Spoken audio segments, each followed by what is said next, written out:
اعوذ باللہ من الشیطان الرجیم بسم اللہ الرحمن الرحیم والصلاۃ والسلام علیک یا رسول اللہ وعلی آلک و اصحابک یا سیدی یا حبیب اللہ۔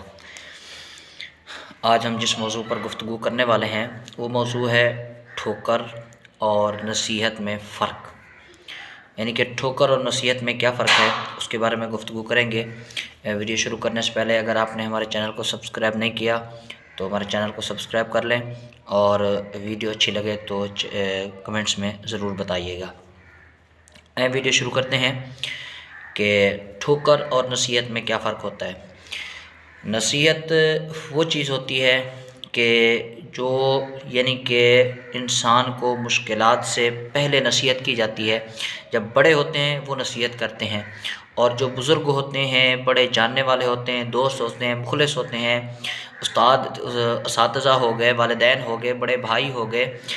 عزیز ہو گئے، جو آپ سے مخلص ہیں، آپ کی ذات کے ساتھ مخلص ہیں اور آپ کے ساتھ مخلص ہیں، آپ کو پریشانی میں دیکھنا نہیں چاہتے،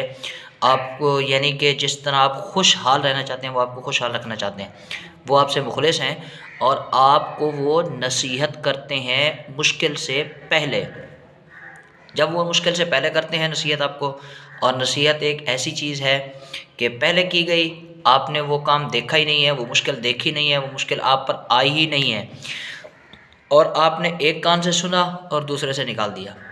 ایک سے سنا دوسرے سے نکال دیا، تو پھر نصیحت اس وقت آپ کو پتہ چلے گا جب نصیحت کو آپ سمجھیں گے نہیں، پہلے آپ کو پتہ نہیں چلے گا جب آپ کو ٹھوکر لگے گی،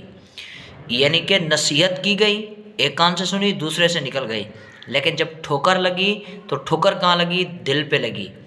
جب دل پہ ٹھوکر لگے گی پھر آپ سمجھیں گے کہ میرے والدین نے سچ کہا تھا، اساتذہ نے صحیح نصیحت کی تھی، اور میرے جو مخلص دوست سے اپنے تھے انہوں نے صحیح مجھے مشورہ دیا تھا اور مخلصانہ مجھے نصیحت کی تھی، انہوں نے مجھے واضح پیغام دے دیا تھا کہ آپ غلط راستے پر چل رہے ہیں، آپ سیدھے راستے پر آ جائیں۔ تو جب ٹھوکر لگی تو پھر آپ کو سبق ملا۔ یعنی کہ نصیحت میں یہ فرق ہے کہ مشکل سے پہلے نصیحت کی جاتی ہے، ایک کان سے سن کر نکل جاتی ہے، لیکن ٹھوکر یہ ہے کہ پہلے آپ مشکلات میں پڑ جاتے ہیں، پھر اس کے بعد آپ سبق حاصل کرتے ہیں کہ واقعی میں یہ میرے لیے بہتر نہیں تھا، میں اس راستے پر نہیں چلنا چاہیے تھا، مجھے اس راستے پر نہیں جانا چاہیے تھا جس راستے پر میں چل رہا تھا، اور مجھے نصیحت بھی کی گئی لیکن میں نے اس پر عمل نہیں کیا۔ جب ٹھوکر پڑی تو پھر آپ گرے۔ اچھا، پھر ٹھوکر کے بھی دو پہلو ہیں۔ کچھ لوگ ایسے ہوتے ہیں جن کو ٹھوکر لگتی ہے، گرتے ہیں اور گرے ہی رہتے ہیں، اور کچھ لوگ ایسے ہوتے ہیں جو سمجھدار ہوتے ہیں، عقل مند ہوتے ہیں، باشعور ہوتے ہیں، سمجھنے والے ہوتے ہیں، ان کو جب ٹھوکر لگتی ہے نا، کسی دوست سے یا اپنے سے یا کوئی ایسا قریبی ہوتا ہے جس کے اوپر آپ بالکل اندھا اعتماد کرتے ہیں اور بلا یعنی کہ جھجک کے آپ اس پر اعتماد کرتے ہیں، لیکن جب اس سے دھوکہ ملتا ہے، ٹھوکر لگتی ہے آپ کو، پھر آپ کی آنکھیں کھلتی ہیں۔ اچھا، کچھ لوگوں کے ٹھوکر کھا کر گر جاتے ہیں، اور عقل مند، باشعور اور سمجھدار جو لوگ ہوتے ہیں وہ ٹھوکر کھا کر گرتے نہیں بلکہ گر کر پھر اٹھتے ہیں، پھر کھڑے ہوتے ہیں، پھر اپنے آپ کو وہ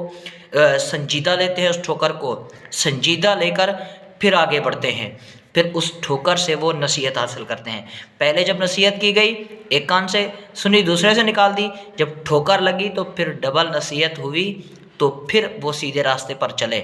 اور نصیحت اور ٹھوکر میں یہی فرق ہے کہ نصیحت پہلے کی جاتی ہے اور ٹھوکر پہلے کی، نصیحت مشکل سے پہلے ہوتی ہے، جب مشکل آ جاتی ہے ٹھوکر لگتی ہے، بعد میں نصیحت دیتی ہے۔ تو کوشش کریں کہ جو نصیحت کی جا رہی ہے اس پر توجہ کریں، غور کریں، اگر آپ کی سمجھ میں آتی ہے تو اس پر عمل ضرور کریں تاکہ ٹھوکر نہ کھائیں۔ اللہ پاک عمل کی توفیق عطا فرمائے۔ السلام علیکم ورحمۃ اللہ وبرکاتہ۔